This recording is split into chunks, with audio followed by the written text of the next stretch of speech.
Hello friends, मैं हस्ता शुक्ला आप सभी लोगों का हस्ता क्लासेस में बहुत बहुत स्वागत करती हूं। और फ्रेंड्स, आज मैं यूपी डीएलएड सेकेंड सेमेस्टर के मैथ्स विषय का मॉडल पेपर 1 लेकर के उपस्थित हुई हूं।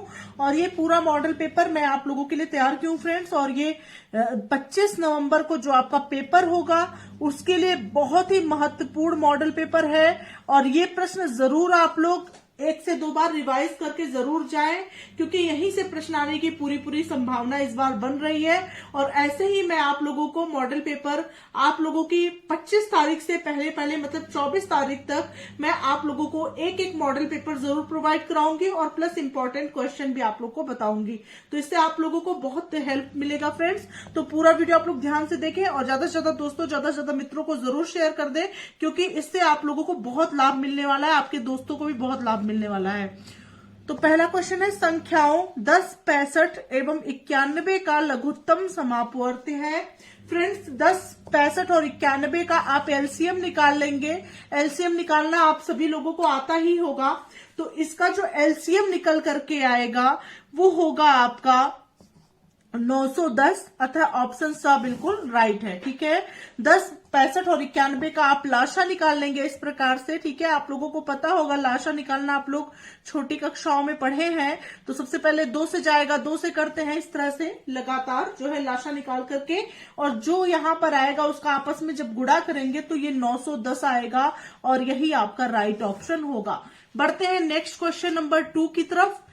क्वेश्चन नंबर 2 है, x माइनस 7 और x प्लस 9 का गुणनफल है। ठीक है, तो इसका गुणनफल क्या है, ये भी बहुत ही महत्वपूर्ण प्रश्न है आपकी परीक्षा के लिए। तो यहां पर फ्रेंड्स आपका x माइनस 7 और x प्लस 9 को क्या करेंगे, आपस में गुणा कर लेंगे। मतलब इसको देखिए कैसे सॉल्व करते हैं, थोड़ा मैं आप लोग को हिंट देती हूँ। x माइनस 7 और है x प्लस 9। ठीक है, तो इसमें हम क्या करेंगे, x का पहले x प्लस 9 में गुणा होगा, फिर -7 का x प्लस 9 में गुणा होगा। ठीक है, मतलब इस x का x प्लस 9 में गुणा हुआ और इस -7 का x प्लस 9 में गुणा करेंगे। तो यहाँ पे x का x में गुणा होगा तो ये हो जाएगा x square plus 9x minus 7x और प्लस माइनस होता है माइनस 9 सत्ते 63। ठीक है, तो ये हो जाएगा फ्रेंड्स x स्क्वायर और प्लस के 9x में से माइनस का 7x जब माइनस हुआ तो ये हो जाएगा प्लस का 2x और माइनस 63। ठीक है फ्रेंड्स, तो x square plus 2x minus 63 आपका कहां पर है, किस ऑप्शन में आप लोग देख सकते हैं। तो ये आपका ऑप्शन बिल्कुल राइट ऑप्शन होगा। नेक्स्ट आपका क्वेश्चन नंबर 3 है कि परिमेय संख्या -24/45 के समतुल्य संख्या। इसको देखिए कैसे सॉल्व करेंगे, -24/45 आप लिख लेंगे और यहाँ पे हो जाएगा 3 अट्ठे 24 और 3 एकड़ 3, 3 पचे 15, मतलब आ गया -8/15 और यही हो गया आपका ऑप्शन ब बिल्कुल राइट आंसर। ठीक है फ्रेंड्स, तो इस तरह से कोई भी क्वेश्चन आएंगे तो आप लोग एग्जाम में कर लेंगे। बढ़ते हैं नेक्स्ट क्वेश्चन की तरफ। नेक्स्ट क्वेश्चन नंबर 4 है, 21 की अनुवर्ती संख्या है। तो फ्रेंड्स 21 की अनुवर्ती संख्या पूछा गया है। तो 21 की अनुवर्ती संख्या सबसे पहले ज्ञात करेंगे, 21 प्लस 1 कर लेंगे। ठीक है, तो ये 22 हो गया और उसके अनुवर्ती संख्या मतलब 22 धन 1 बराबर 23 होगा आपका आंसर। ठीक है, इसको ध्यान से समझेंगे। 21 की अनुवर्ती नहीं पूछा गया, अनुवर्ती पूछा गया है। मतलब 21 की अनुवर्ती मतलब 21 धन 1 बराबर 22 और अनुवर्ती की अनुवर्ती मतलब 22 धन 1 बराबर 23, यानी ऑप्शन द आपका बिल्कुल राइट है।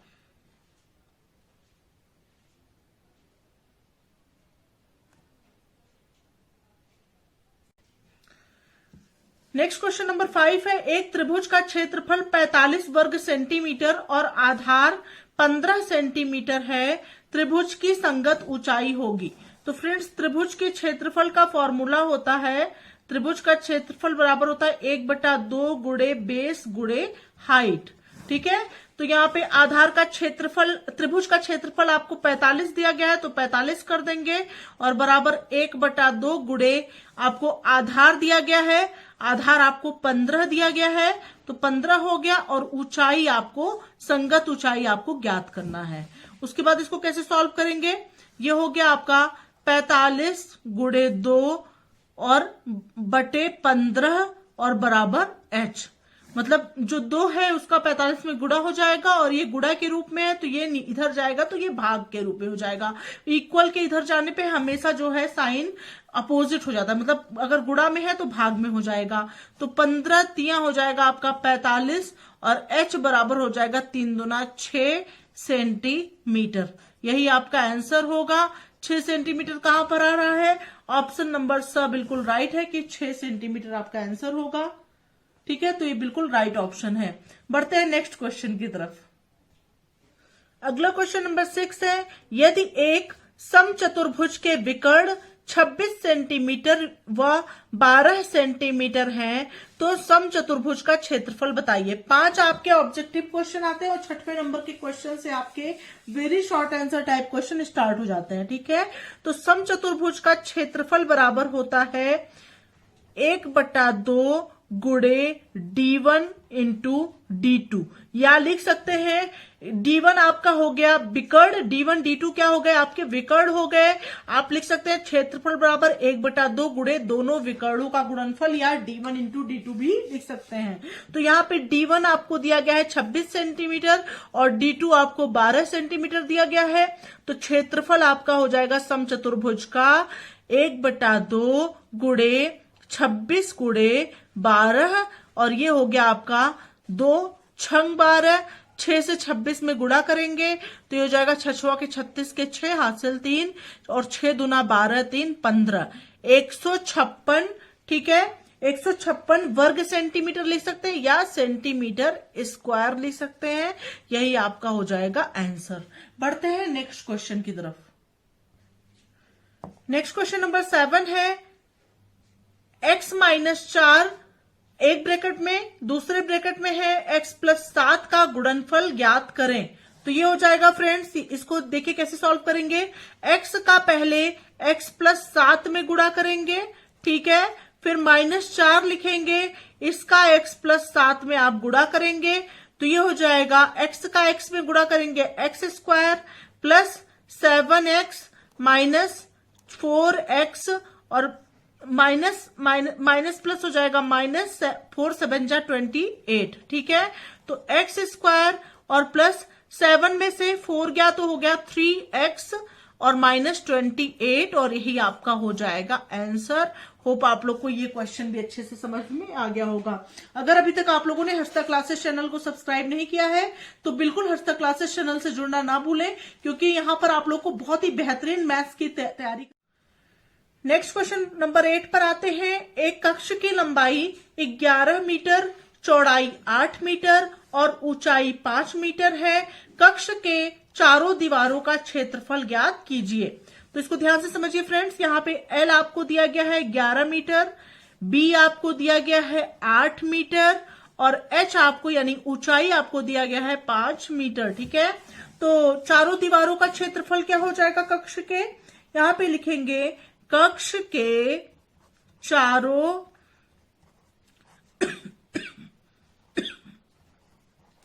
दीवारों का क्षेत्रफल बराबर 2L plus B into H। ठीक है, तो इस फॉर्मूले में वैल्यू को पुट कर देंगे। 2L की जगह आपका 11 हो गया, प्लस B की जगह 8 हो गया, इंटू H की जगह 5 हो गया। तो ये हो गया फ्रेंड्स 2 इंटू 11 8 हो गया 19 और इंटू 5। ठीक है, तो यहाँ पे हो गया आपका 19 दुना 38 गुणे 5 और ये जब गुणा होगा तो ये आ जाएगा आपका 5 8 40 के 0 हासिल 4 5 या 15 4 19 190 वर्ग मीटर, क्योंकि सारी वैल्यू मीटर में है तो 190 वर्ग मीटर आपका कक्ष का चारों दीवारों का क्षेत्रफल आ गया। तो इस तरह से कोई भी क्वेश्चन अगर डिजिट चेंज करके भी परीक्षा में आ गया तो आप लोग आसानी से सॉल्व कर सकते हैं। बढ़ते हैं नेक्स्ट क्वेश्चन की तरफ। अगला प्रश्न है क्वेश्चन नंबर 9। एक आयत की लंबाई 10 सेंटीमीटर, ठीक है, और चौड़ाई 6 सेंटीमीटर है। आयत का परिमाप ज्ञात कीजिए। बहुत ही अच्छा प्रश्न है आपकी परीक्षा के लिए। तो फ्रेंड्स यहाँ पे लंबाई आपको दिया गया है L is equal to 10 centimetre और B यानी चौड़ाई आपको दिया गया है 6 सेंटीमीटर और आयत का परिमाप आपका हो जाएगा, आयत का परिमाप बराबर 2 गुणे लंबाई धन चौड़ाई। ठीक है, चारों दीवारों के क्षेत्रफल में क्या होता है, ऊंचाई भी इंक्लूड होता है, लेकिन इसमें परिमाप में ऊंचाई नहीं होता है। दोनों फॉर्मूले में आप डिफरेंस को समझेंगे।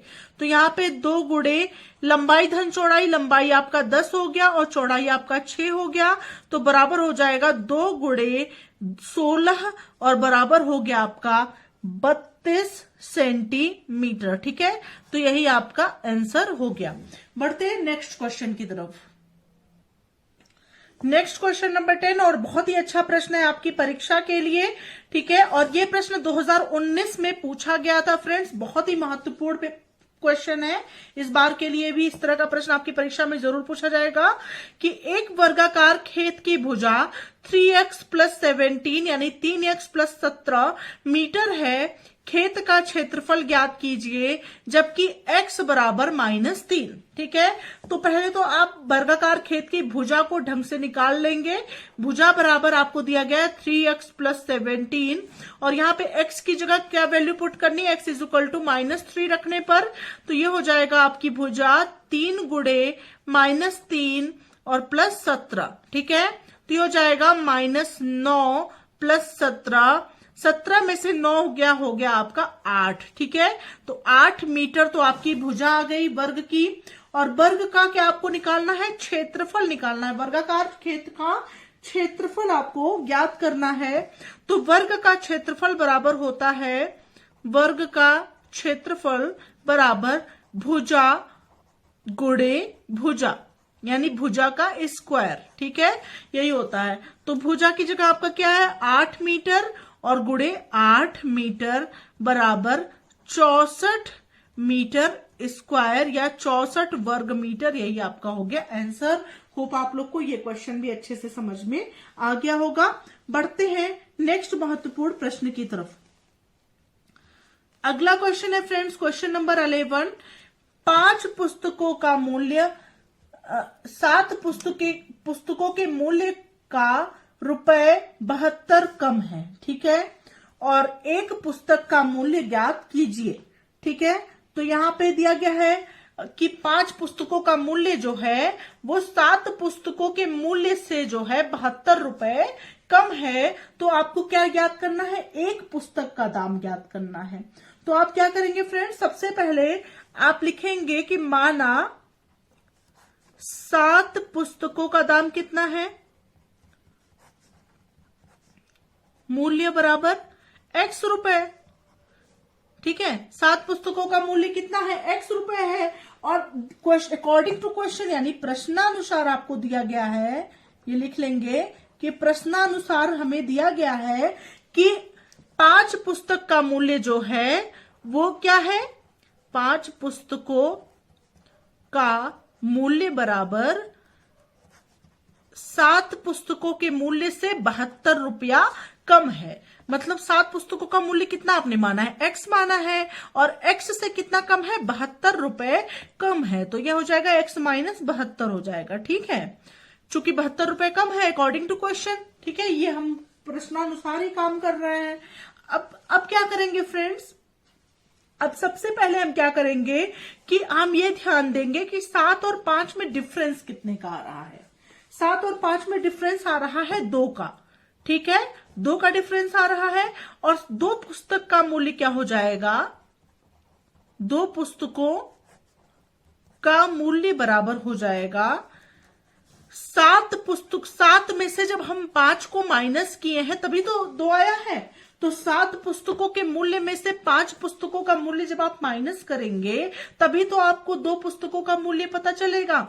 तो यहाँ पे 7 पुस्तकों का मूल्य आपका x है और माइनस x - 72। ठीक है, अब ये हो जाएगा आपका x माइनस x और माइनस माइनस प्लस 72। ठीक है, अब यहाँ प्लस का x है और यहाँ पे माइनस का x है, ये दोनों आपस में कैंसिल हो गया। अब ये आपका आ गया 2 पुस्तकों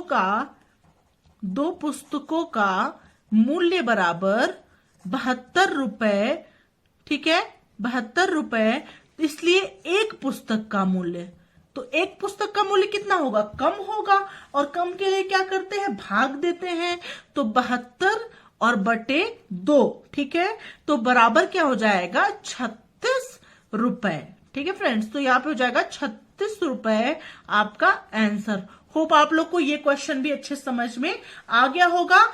सबसे पहले हमने क्वेश्चन के अनुसार पहले 7 पुस्तकों का मूल्य लिख लिया, और यहाँ पे क्वेश्चन में दिया गया है कि 5 पुस्तकों का मूल्य जो है वो 7 पुस्तकों के मूल्य से 72 रुपए कम है, तो x माइनस 72 हमने लिख लिया।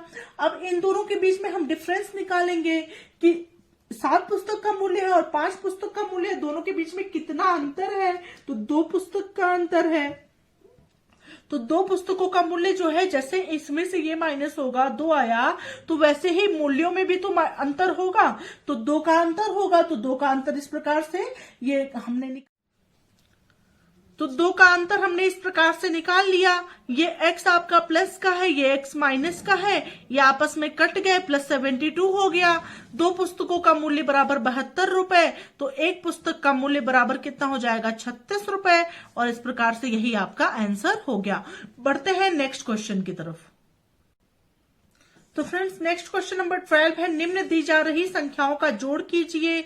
तो फ्रेंड्स मैं आप लोग को बता दूं, ये शॉर्ट आंसर टाइप क्वेश्चन में इस तरह के क्वेश्चन आपको देखने को मिलेंगे, और कभी कभी क्या होता है कि जिस क्वेश्चन को हम छोटा समझते हैं कि जोड़ घटाना, तो हमको आसानी से इसको करने की जरूरत ही नहीं, हम लोग तो तुरंत कर देंगे, उसमें उस्तादी है, तो कभी कभी उस्तादी भी चली जाती है और लोग इसमें ही गलती करके चले आते हैं, तो इसलिए मुझे ये क्वेश्चन भी लेना पड़ा। छोटा बड़ा हर तरह का क्वेश्चन आपको मॉडल पेपर के अंतर्गत देखने को मिलेगा, ठीक है फ्रेंड्स। तो यहाँ पे हो जाएगा 18,952, ठीक है। सबसे पहले आप ध्यान से, ये आपको सबसे बड़ी डिजिट दी गई है, यहाँ पे इकाई है, ये आपका दहाई है, और ये आपका सैकड़ा है, और ये आपका हजार है, और ये आपका 10,000 है, ठीक है। इस तरह से इसको आप मेंशन कर देंगे। अब आपको जो अगली संख्या लिखनी है उसी के अकॉर्डिंग लिखनी है, मतलब अंत से आपको शुरू करना है। यहाँ पे 5 लिखेंगे, यहाँ 2 लिखेंगे, यहाँ 0, यहाँ 60, ठीक है। यहाँ पे 0, 3, 5 है, तो 0, 3 और 5 जैसे मैं लिख रही हूँ वैसे एग्जाम में आप लिख के आएंगे। यहाँ पे 85 है, तो 5 और 8 इस तरह से अंतिम में ही लिखेंगे, ठीक है। तो ये हो जाएगा 5 2 7 5 12 के 2 हासिल 1, और 5 2 7 3 10 8 18, और 1 क्या हो जाएगा आपका, 1 मिनट, 5 2 7 5 12 के 2 हासिल 1, 5 2 7 3 10 8 18,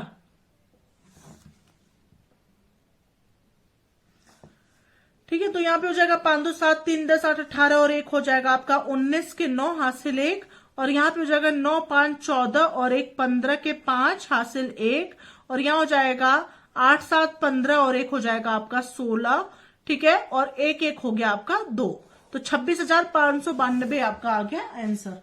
बढ़ते हैं नेक्स्ट क्वेश्चन की तरफ। क्वेश्चन नंबर 13 है आपका, और ये सब आपका शॉर्ट आंसर टाइप क्वेश्चन अब चलना स्टार्ट हो गया है। तो परिमेय संख्या -8/7 और -14/-15 का गुणा कीजिए, और क्या गुणनफल परिमेय संख्या है।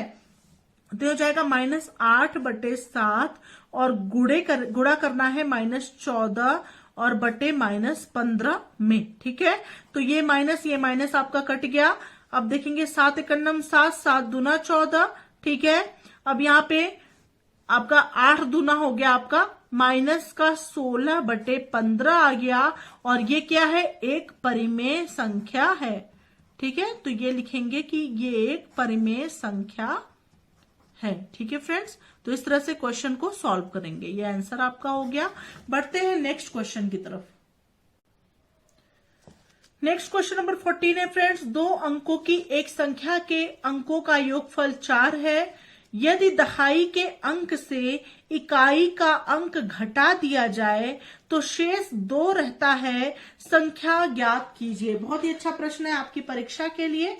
देखिए इसको कैसे सॉल्व करेंगे। तो यहां पे आप लिखेंगे कि माना इकाई का अंक बराबर x, ठीक है, और दहाई का अंक बराबर, आपने दहाई का अंक आप मान लेंगे, दहाई का अंक है आपका y, ठीक है। अब पहले तो आपको दिया गया है कि दो अंकों की एक संख्या के अंकों का योगफल 4 है, तो यहां पे लिखेंगे प्रश्नानुसार दोनों का योगफल क्या है, 4 है। तो x प्लस वाई बराबर आपका है 4। ठीक है, अंकों का योगफल आपका है 4। ठीक है, इकाई और दहाई अंक का योगफल क्या है, 4 है। ये आपने पहला समीकरण बना लिया, फर्स्ट इक्वेशन हो गया ये आपका। नेक्स्ट अब बढ़ते हैं फ्रेंड्स।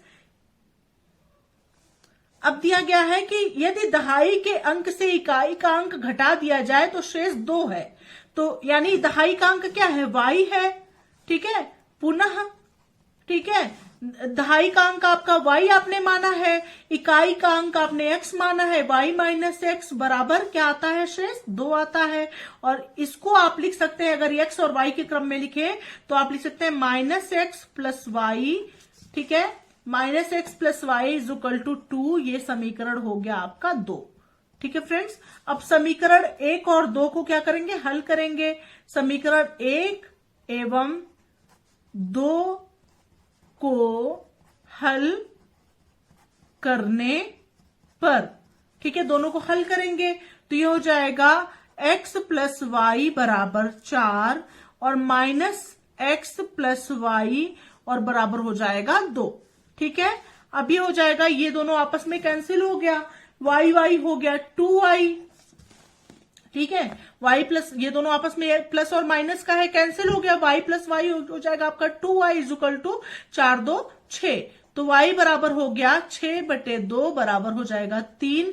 यानी दहाई का अंक आपका 3 आ गया। और इकाई का अंक ज्ञात करने के लिए आप क्या करेंगे, y का मान समीकरण 1 में रखने पर, तो समीकरण 1 क्या है, x प्लस वाई बराबर 4 है ना, तो यहां पे x का मान आपको ज्ञात हो जाएगा। x प्लस वाई की जगह आप क्या लिखेंगे, 3 लिखेंगे बराबर 4। तो x बराबर हो जाएगा 4 माइनस 3 बराबर 1। तो दहाई और इकाई को जोड़ करके ही तो संख्या बनती है। संख्या कैसे बनती है, इकाई इधर होता है, दहाई इधर होता है। तो इकाई की जगह आपका 1 हो गया और दहाई की जगह, यानी दहाई आपने y माना था, इकाई आपने x माना था, तो दहाई इकाई की जगह आपका 1 हो गया और दहाई की जगह आपका 3 हो गया। अतः संख्या क्या होगी, 31 होगी। यही आपका हो गया आंसर। होप आप लोग को ये क्वेश्चन भी अच्छे समझ में आ गया होगा। बढ़ते हैं नेक्स्ट क्वेश्चन की तरफ। नेक्स्ट क्वेश्चन नंबर 15 है, निम्नांकित को जोड़िए। तो यहाँ पे पहला क्वेश्चन दिया गया है -4/7 में 4/7 को, दूसरा दिया गया है 3/5 में -3/5 को। इसको ध्यान दीजिए कैसे करेंगे, -4/7 और +4/7।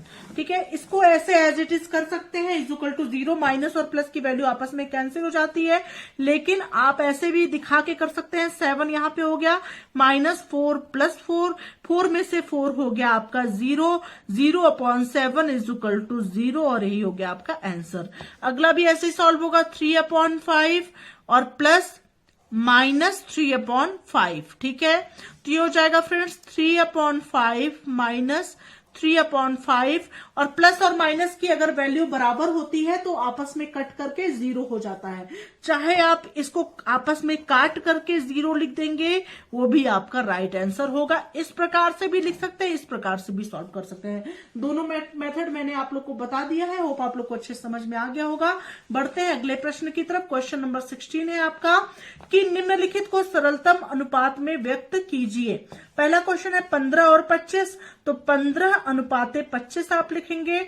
यहां पे हो जाएगा 15/25 और 5 तिया 15, 5वां में 25 बराबर 3/5, अर्थात इसको आप लिख सकते हैं 3/5। ठीक है फ्रेंड्स, अगला है 90 पैसे और 3 रुपए को। ठीक है, तो 90 पैसे यहां हो गया और यहां पे अनुपाते 1 रुपए बराबर कितना पैसे होता है, 100 पैसे के होता है। तो 3 रुपए बराबर कितने पैसे के होगा, 3 गुणे 100 बराबर 300 पैसे के बराबर होगा। तो 300 पैसे। ठीक है, ये हो जाएगा 90/300। ठीक है, यहां 0 से 0 कट गया। यहां पे 3 त्रिका 9, 3 एकन्नम 3 0, तो ये हो जाएगा 3/10 यानी या लिख सकते हैं 3:10। ठीक है, तो यही आपका हो जाएगा आंसर। बढ़ते हैं अगले महत्वपूर्ण प्रश्न की तरफ।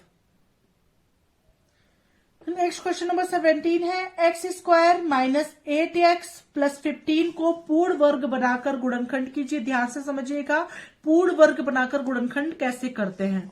तो फ्रेंड्स, इसमें हम देखेंगे कि यहां पर हम 8 का आधा आपका क्या होता है, 4 होता है, और 4 का स्क्वायर क्या होगा, 16 होगा। अगर हम 15 में 1 जोड़ दें तो ये और 1 को ही घटा दें तो ये पूर्ण वर्ग बन जाएगा। ठीक है, तो यहां हो जाएगा x² माइनस 8x प्लस 15 और प्लस क्या इसमें जोड़ सकते हैं, 1 जोड़ सकते हैं। 15 1 16 हो जाएगा।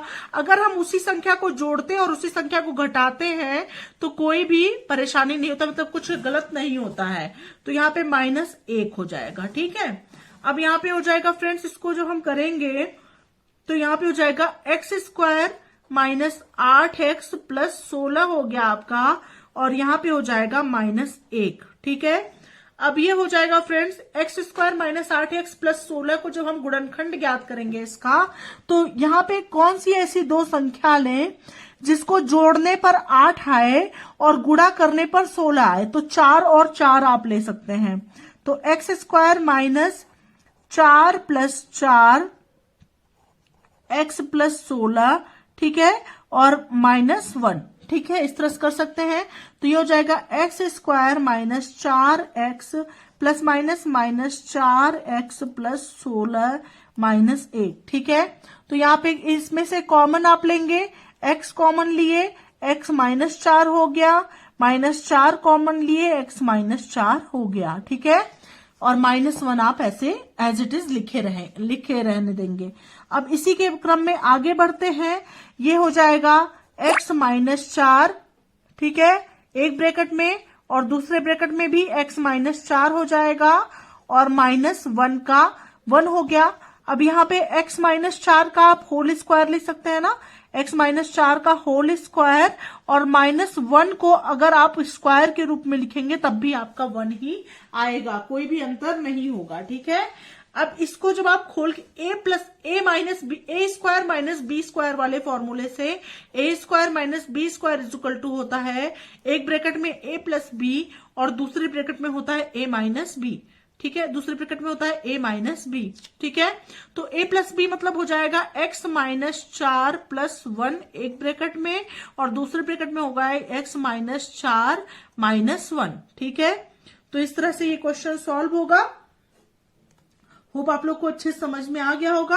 अब इसको जो है 4 -1 यहाँ पे है, यहाँ -4 प्लस 1 है, तो इसको आप क्या लिख सकते हैं, इसको आप लिख सकते हैं, यहाँ पे आप लिख सकते हैं x -4 में से +1 गया तो -3 हो गया, और दूसरे ब्रैकेट में हो गया x -4 और -1 हो गया -5। ठीक है, तो x -3 और x -5 यही आपका आंसर हो गया। नेक्स्ट क्वेश्चन नंबर 18 है, एक त्रिभुज का आधार 42 मीटर और ऊंचाई 14 मीटर है। त्रिभुज का क्षेत्रफल ज्ञात करना है। तो त्रिभुज का क्षेत्रफल बराबर होता है 1/2 गुणे बेस इंटू हाइट। ठीक है, तो यहाँ पे हो जाएगा 1/2 गुणे आधार आपको 42 मीटर दिया गया है, ऊंचाई आपको 14 मीटर दिया गया है। तो 2 से आप 14 को कट करेंगे, 2 सत्ते 14 हो गया, तो ये हो जाएगा 7 दूना 14 के 4 हासिल 1, और 7 चौक 28 और 1 हो जाएगा 29। ठीक है, तो 294 वर्ग मीटर हो गया आपका आंसर। ठीक है फ्रेंड्स, तो ये रहे मॉडल पेपर के 18 क्वेश्चन जो कि आपकी परीक्षा के लिए बहुत बहुत महत्वपूर्ण है, और इसी तरह से प्रश्न आपकी परीक्षा में पूछे जाएंगे। अगला मॉडल पेपर लेकर के मैं शीघ्र ही हाजिर होंगी, और मॉडल पेपर करना आप लोगों के लिए बहुत लाभदायक साबित होगा। ठीक है, इस समय मॉडल पेपर ही जितना ज्यादा हो सके आप लोग सॉल्व करिए, 1 से 2 बार इस मॉडल पेपर को जरूर करिएगा ताकि आप लोगों को सभी क्वेश्चन तैयार हो जाए। ठीक है, मिलते हैं नेक्स्ट वीडियो के साथ, तब तक के लिए thank you so much friends, thanks for watching my video.